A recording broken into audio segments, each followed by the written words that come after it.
Panginoong Jesus. Amen. Na-bless po ba tayo sa praise and worship? Amen. So, hindi pa ako mag-share ng word today, but I will share a testimony. So, praise God. Amen. Good afternoon sa inyong lahat. Sa mga hindi po nakakilala sa akin, ako po si Pastora Cha. Ang pangalan ko? Ayan, Pastora Cha. I'm from JCTV Isabela. And I'm 28, 24, 36. Wow! Joke lang po. 28 years old na po ako. And actually, around first week of March, share ko lang habang tayo nagsisettle down. Nakaka-receive po ako ng message. Sabi sa akin, Rev, can you share your life testimony about who Jesus is to you? Who is Jesus in your life? Ayan, and who am I but a living testimony of how Jesus moving me and through me? Ayan. So, okay lang ba na nakapag-settle down na ba tayo? Praise God. Lahat nga ng ready na magsabi ng amen. Parang wala talaga mga energy lahat ng ready na magsabi ng amen. Amen. So, gusto ko lamang i-share who Jesus is to me. Ayan. I know personally, meron tayong mga kanya-kanyang pagkakakilala sa Panginoon. Amen. Kilala ba natin si Jesus? Amen. So sa akin, habang nag-reflect ako, I've come to realize na Jesus is many things to me. So, He is a father to me. Sino dito, pakiramdam father si Jesus sa buhay niya?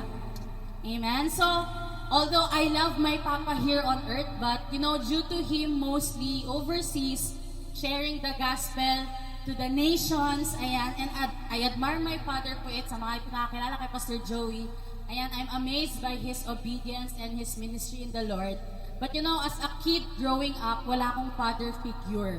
So, Jesus became a father to me. Diba? Yung mga nawalan ng tatay siguro can relate. Ayan, and He is many things to me as I've said. So, He is also a friend para sa akin. So, si Jesus, naging kaibigan siya sa akin. And not only that, He helped me on my lowest, celebrated me on my most, yung kung saan para bagang talaga namang nasa point ako ng achievement ng aking buhay. When I'm in lack, He is my provider. Sino dito naranasan niyo yung provision ng Lord sa buhay niya? Amen. At pag ako'y nagkukulang sa kapayapaan, He is my peace. Dahil siyang Prince of Peace, amen?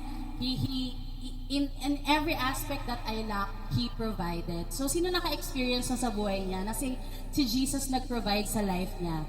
Amen? He is also my healer and restorer. So, also, when I look at my life, and para bagang dumating ako sa point ng buhay ko, na para bagang yung buhay ko ay malabo, hindi ko alam kung saan ako patungo. Wow, parang kanta lang siya. Saan nga ba patungo? Diba? At para bagang I'm stuck and I'm lost, hindi ko na alam ang susunod ng aking buhay, hindi ko alam kung anong aking gagawin, He became my guide. Diba? Sino dito ginaid ng Lord sa buhay niya? Amen? At when I felt like I was drowning in darkness, kasi hindi naman po porke ako'y Kristiyano ay exempted na ako sa trials and tribulations ng buhay. At para bagang nalulunod ako ng problema, nalulunod ako ng kadiliman na nangyayari sa aking buhay, He became the light and air that I can breathe. Wow.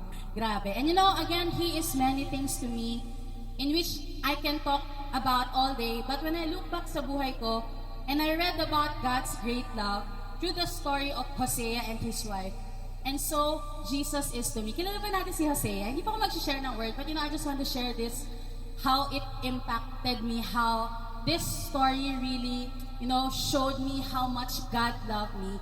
So, share ko lang, sabi sa Hosea 1 verse 2, nandito po ba tayo? Parang tahimik natin. Sabi sa Hosea 1 verse 2, ano ba tayo dyan? Wow. May PowerPoint tayo. Sabi dito, when the Lord began to speak by Hosea, the Lord said to Hosea, go take yourself a wife of harlotry. Wow, sabi ko, Lord, sa dinami-rami ng verses, natatagos at makaka-relate ako. Bakit dito sa verse na ito? Sabi dito, sabi niya kay Hosea, go take yourself a wife of harlotry. And if you don't know Hosea, Hosea is a righteous man. He is a prophet who has kept himself untainted from the world. And although yung harlotry is a very, sensitive and harsh word to describe a person. But you know, in many ways, I felt na para bagang ako yung babaeng yon. Yung harlotry, babaeng unclean, masyadong madumi sa lahat ng mga pinagagawa sa buhay, sa lahat na nangyari sa kanyang buhay. And you know, siguro ako lang, kasi baka perfect tayo lahat dito. Diba? And you know, I've done things na hindi na-glorify si Lord at na-hurt si Lord. And you know, because of the guilt, of the shame, I felt so dirty about myself. Kaya nga, pag kinakain ako ng shame, ng guilt, lumalayo ako sa Panginoon. And you know, although harlotry is a very sensitive and harsh word to describe a person, but in many ways, when I was reading this, I felt na I am as unclean as her. Para bagang titignan ko yung buhay ko, napakadumi. Sa mga hindi pa nakakilala sa akin, although I've shared it many times, ako po ay anak ng dalawang mabuting, nagagandahang, nagwagwapuhang pastor ng JCTV, praise God, si Pastor Joey and Pastora Maricon. At hindi lamang po yun, ako po ay panganay. Sino yung mga panganay? At dahil mataas ang katungkulan ng aking mga magulang, bilang anak nila, mataas din ang expectation sa akin ng mga tao. So, hindi ko pa siya maintindihan noon. Kaya akala ko, pakiramdam ko ay lahat ng tao naghihintay ng pagkakataong magkamali ako. At pag ako ay nagkamali, pwede nilang isumbat sa aking mga magulang na, Pastor pa naman yung mga magulang mo, tapos ganyan ka. Grabe, ganyan yung anak nila. And I wouldn't want that, so I live a pretentious life, kunyaring born again. Diba? Huwag mo na sikuin yung katabi mo. Yan yun. Amen? Born again yan. Sino sa tabi mo, born again ka na? Born again ka ba? Wow, napatanong. Diba? So, I lived a pretentious life, kunyaring born again. At nung ako yung nag-aral sa Manila, kasi nga ako po'y galing Isabela, no? Sabi ko, wow, walang nakakakilala sa akin. Pwede ko lang magawa lahat ng gusto kong magawa. Wala nang makakapigil sa akin, I am free. Ayan. And wow, totoo nga, no? The enemy comes to steal, kill, and destroy. At dahil ang puso ko at ang buhay ko ay bukas na pinto, ang daling pumasok ng kaaway. Diba? Sino dito, feeling nila para bagang nakalaya sila at ginawa naman nila yung mga gusto nilang gawin kahit hindi tama, kahit mali. Diba? So long story short, I did many things that hurt God, many things that did not glorify God. At ang resulta nun, I was taken for granted. Sino yung mga na-taken for granted? Oh, diba? I was hurt. Nalulung po ako sa nakalive ba to? Baka makita na magulang ko. Joke lang. nalulung ako sa bisyo. Wow. Diba ngayon kasi uso na vape kami, mga OG kami, mga naninigarilyo kami. Diba? Nag-aalak. Ayan. Tuwing pagkatapos ng klase, mag-aalak, maninigarilyo. At dahil feeling ko, kinakul ko yon, yung mga taong sinamahan ko, mga nalulong sa droga. Although hindi pa ako nag-date, ayan, lilinawin ko lang po. And you know, I jumped from one relationship to another kasi medyo payat po ako nun. So may karapatan akong mag-jump into relationship. Diba? From one relationship to another. Kasi totoo, may void sa puso ko nun eh. You know, there's emptiness in my heart na hinahanap ko yung mag-feel at hinanap ko siya sa mga maling paraan at mga maling tao. Wow, aray. Diba? So, what happened? I got broken-hearted. I was abused in the relationship. I was hurt to the point na sabi ko, Lord, ang sakit-sakit ng puso ko, kunin mo na lang ako. At sino po dito nagpapasalamat na hindi lahat ng hinihiling niya sa Panginoon binibigay ng Lord?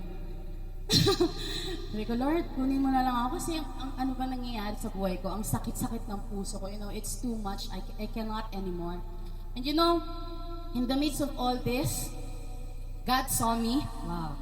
Amen. And para bang si Hosea sa kanyang asawa, he took me in, he bought me with the price, and he loved me all the same. So parang katulad ni Gomer, sa mga nakakaalam, si Gomer ang asawa ni Hosea, naranasan yung pagmamahal ng Lord, pero tumalikod pa rin sa kanya. Ako lang yun. And you know, you see, like her, I turned my back again to the Lord. Ewan ko ba sa mga tao, madalas, pag minamahal ka ng tama, sinasaktan mo. So merong tag sa puso ko, yet I kept on sleeping out. Patuloy kong ginagawa pa din yung mga maling bagay na ginagawa ko noon. A-attend ako ng church, pero attend ako may hangover. Wow.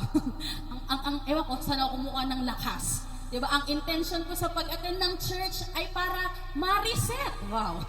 Sa maling paraan ang buhay ko. Kasi, okay, nagkasala ko ng Thursday, Friday, Saturday. Sunday, magmamalinis muna ako para meron ulit akong 0 na kasalanan pagdating ng Monday. So, ganun yung thinking ko nun. So, nagpa-party, magkakasala, tapos magsusorry kasi Sunday ulit, you know, and I was so angry with God and blamed Him sa mga kaguluhang nangyayari sa buhay ko na, Lord, bakit mo hinayaan? Bakit ako nagkakaganito? Bakit may void? Ba't yung buhay ko sobrang gulo? At bakit parang ang layo-layo mo sa akin? Bakit mo ako iniwang mag-isa? But in reality, ako po yung takbo ng takbo palayo pala sa Panginoon. And because of my disobedience, I was brokenhearted. I was abused. I've done many things, and many things was done to me. I was hurt to the point na sabi ko, Lord, ang sakit na ng puso ko, kunin mo na lang ako kasi hindi ko na kaya. Hindi ko na kaya, Lord. Yung kahihiyan, yung guilt, wala na akong halos mukhang maiharap sa sarili ko, sa tao, sa magulang ko, sa Panginoon. And I felt like I was so dirty like Gomer, this unfaithful wife of Hosea. I was so unclean, nothing to cover myself. And in that moment, parang sinasabi sa akin ni Jesus, Charis, you know what? I still love you. Mahal pa rin kita. I will cover you with my righteousness. I will fill you. I will protect you. I will restore everything that was taken from you. What they stripped away from you, ibabalik ko. I will restore. Kaya nga nung nagpa-praise and worship kanina, medyo naiiyak ako dun sa reset, tama ba? Kasi sabi ko, Lord, ganyan ka sa akin. Ganyan ka kabuti sa akin. At you know, sabi niya sa Hosea chapter 2 verse 16, please don't call me your master, call me your husband. Grabe, it's a different kind of intimacy. Tama po ba? So hindi ko na kaya and hindi ko kaya, pero kaya ng Lord. Sa katabi mo, kaya ng Lord, kapatid. Amen? Na all this time, you know, God was trying to say to me, Charis, hindi mo man siguro namamalayan, but that is who I am to you. Si Jesus parang Hosea sa akin, at ako si Gomer na unfaithful paulit-ulit, na lumalayo sa Panginoon, pero paulit-ulit niyang minamahal, paulit-ulit niyang inaabot. You know, someone who is unclean. Siguro para sa akin at that time, it's just a transaction. Binili niya ako, He bought me with a price, pero para sa kanya, it's a love relationship. So sabi nga sa Ephesians 3:17-18, then Christ will make His home in your hearts as you trust in Him. Your roots will grow down into God's love and keep you strong. And here I am now. Praise God, because of that love, I'm now a pastor. Wow. Praise God, ako po yung naglilingkod sa Panginoon full-time since 2017. Amen! Praise God. And you know, I'm leading the youth and the young girls in our church. Me, who used to be nakakaiyak. Naiyak ko palagi pag nagsishare ako ng love ng Lord talaga. Kasi sabi ko, Lord, ang dumi-dumi ko eh. My life was a mess. I mean, how can you love me?